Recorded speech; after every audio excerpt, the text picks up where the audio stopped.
engenho e a chaminé, construídos por volta de 1870, arroz, milho, açúcar e produção de álcool. No ano de 1902, a Fazenda Santa Inês passa a ser de propriedade de Antônio Ventura Coimbra Lopes e de seu irmão mais velho, José Ventura Coimbra Lopes, nas proximidades, anexando a fazenda a aproximadamente mais 1.000 hectares. Inês produzia em grande escala café, cana-de-açúcar, milho, feijão por colonos e o contrato de trabalho em regime de parceria. Mais de 100 famílias residiram na Fazenda Santa Inês e a população era 120 casas de colonos existentes ao longo da propriedade. Anos que restou.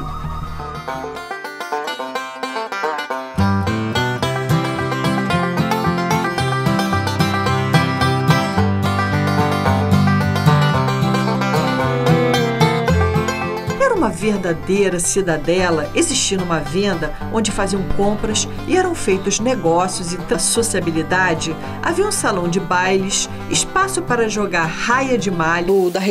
Da geografia da região, que é muito morro e você não tem como usar um maquinário e, consequentemente, você precisa de uma mão de obra. A lavoura acontece isso aqui. Deixa eu fazer uma colocação. O problema não é só esse, não. Aqui pois na fazenda eram riquíssimas, estão todas secas, né? Então diminuiu muito as águas, né? Isso. Então, voltando à questão do seu avô, são de cana por conta do engenho em Miracema. Aí, essa produção já ligada à cana-de-açúcar, ela foi feita em arrendamento, certo? Fez-se arrendamento. Aí o senhor fala dos colonos. Em que momento os colonos... Havia regime de colonato, né? Certo? Quando o seu avô chegou aqui. Né? O senhor sabe dizer colonos estrangeiros ou colonos nacionais? Não. Tinha muito italiano, libaneses, né? E afros, né? Né? Tá. Principalmente italianos, porque, por exemplo, libanês geralmente não trabalha em lavoura, não. Mas tinha libanês aqui, italianos, que geralmente o libanês fica mais no comércio. Português, né? Exatamente. Né? Mas aqui teve colonos libaneses na fazenda. Teve. Né? Mais do comércio, das vendas. É porque a fazenda também vendia produtos, né? Vendia. Comercializava. Tá. Perfeitamente. Né? Aí as casas dos colonos ainda existem até hoje na propriedade? Algumas. Né? Nós dividimos a fazenda em 1978 e 79, cada um tomou posse do seu quinhão. Tá certo. Então, mas os meus irmãos, o proprietário dava casa, quintal, parte para cavalo, pequenos animais, lenha, era tudo por conta da fazenda. Né? Ficava com um terço da produção. A fazenda não comprava o terço da produção. O colono tinha muitas máquinas de café, de arroz nessa região. Ele ia lá, se quisesse vender para terceiro, podia vender. Se não quisia, a fazenda ficava. Entendi. Em pagamento, não? Certo? Não era obrigado a vender para a fazenda. Certo. E a fazenda, assim, em termos assim, de engenhos, qual é o inventário que ela tem assim, para café, também pilava café? Hoje as máquinas não existem mais. Máquinas de café, de arroz, moinhos de fubá. Né? Beneficiava isso tudo, né? Beneficiava isso tudo. E ela tinha, me parece que um armazém em que as pessoas vinham aqui comprar. Mas o armazém não era da fazenda. Não, né? Não. Era de outras pessoas. Né? Que funcionava aqui dentro da fazenda. Exatamente. Né? Tá certo. E aí passou a gestão do seu avô para o seu pai. O seu pai deu continuidade? Não. O meu avô dividiu os bens da seguinte maneira. Para o que veio com meu pai aqui, o José Ventura, deu com a irmã Maria, deu os bens de São José das Três Ilhas. E para essa fazenda aqui, deu para 3 irmãos. O meu pai, o irmão mais novo e a irmã mais nova. O senhor fala o nome do seu avô, que a gente acabou não falando? José Ventura Lopes. José Ventura Lopes. Né? Casou com a Coimbra Lopes. Coimbra Lopes. Né? Prima? Era primo? Dele não. Não, né? Não. Ah. Era parente do Francisco Bernardino de Barros. Ah, né? certo. Agora, os descendentes, os ascendentes da minha avó eram judeus. Agora, segundo meu pai, na ancestralidade dela tinha um indígena.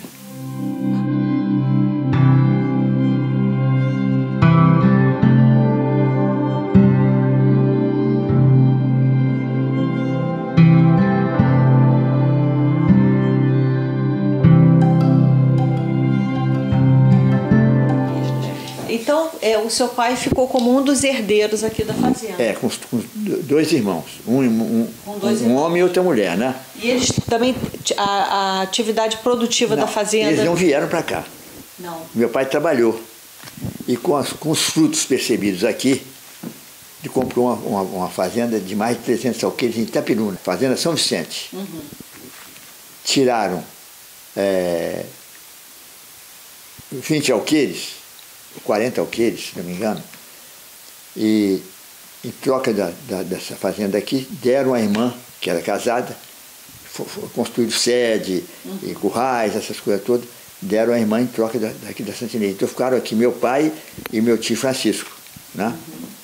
E depois o meu pai ficou e desmanchou a sociedade com meu tio Francisco. E qual a atividade produtiva na gestão do seu pai, aqui, dessa fazenda? Primeiro foi café, né? Continuou naturalmente com café. Tinha milho, tinha feijão, na verdade.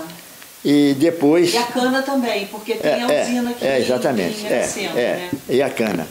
Agora, depois houve a queda da cafeicultura e entrou algodão. Meu pai introduziu na região noroeste fluminense a cultura do algodão. Entendeu?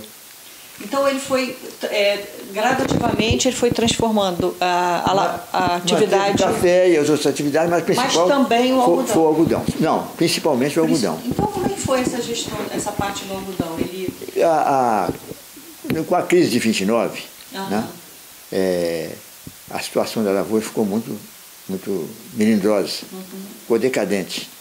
E ele estudou para ver o que encontrava que podia introduzir na fazenda. E ele descobriu o algodão.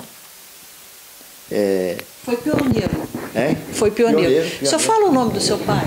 Antônio Ventura Coimbra Lopes. Certo. Né? Foi pioneiro no algodão. Né? E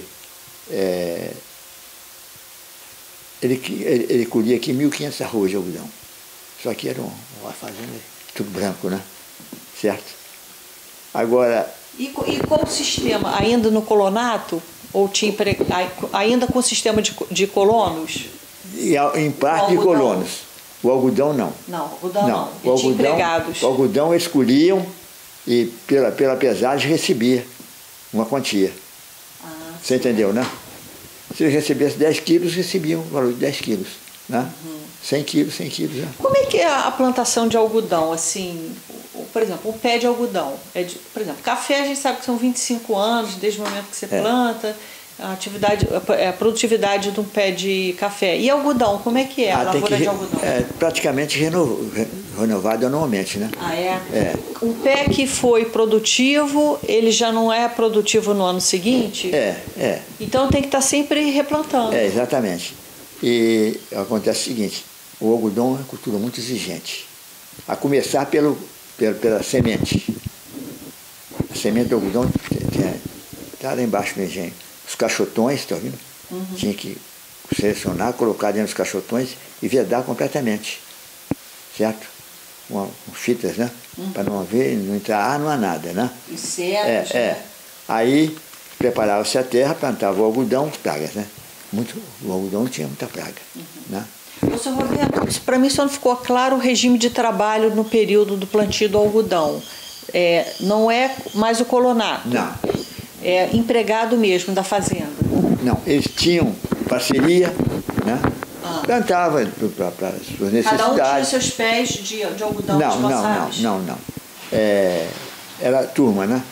E se colhesse 100 quilos, eles seriam remunerados pela pesagem. Pela pesagem. Tá certo. Entendeu? Tá. Certo? Tá certo. E a lavoura de café era meia.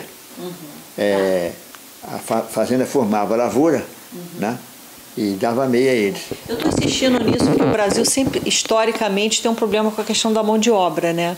Até hoje, né? Você tem um problema da mão de obra. Hoje, no campo, aqui né? Nunca teve. Aqui no nunca, campo? Não. Aqui nunca teve? Não. Então, Hoje, já vem de alguns anos. Essa política do PT, por exemplo, foi uma política... afastou o homem do campo. Exatamente. Mandou um homem para a cidade, e ele lá morando mal, né? O chefe trabalhando, e as crianças ficavam lá entregues aos malandros, né? Certo? Então, a partir da gestão do seu pai, a fazenda, além de café, milho, cana, a atividade principal dela se tornou algodão. Aí aconteceu o seguinte, os compradores de algodão, meu pai era um homem esclarecido, tinha um homem de prestígio. Qual era o mercado dele, assim? Tinha a fábrica de tecido em Miracema e porciúncula, vendia muito para porciúncula. Mas dizia ele que todos deram prejuízo a ele. Seu Roberto, a gente estaria mais ou menos em que ano, quando o seu pai começa assim, a ser um grande produtor de algodão e vender os produtos? Só para ter uma noção, na década mais ou menos. Vamos dizer, a partir do final da década de 30 e em seguida, década de 40, né? Então ele não conseguiu ganhar dinheiro com plantio de algodão? Não. Ele conseguiu vencer a crise. Mas ele se queixou de que todos davam prejuízo a ele. Que o último vendedor para que ele vendeu em porciúncula, comprador, deixou de devolver milhares de sacos. Ele vendia e o chefe tinha que devolver os sacos para ele poder, né? Ele não devolveu, né? Então ele desistiu do algodão, né? Com a saída do algodão entrou a risicultura, né? Colhia aqui 10 a 15 mil sacos de arroz, né? Regime de colonato, né? E pecuária mista, né? Leite e corte, né? E tinha, né? Um pouco de café. Sempre aquela lavoura, né? Exatamente. Né? Mas não era para autossuficiência, subsistência, não. Era comercializava mesmo. Milho. Tinha. Sempre foi uma fazenda produtiva, né? E tinha porco, né? Grande parte do milho era consumido com porco, né? Ah, sim. Tinha uma criação grande de porco, né?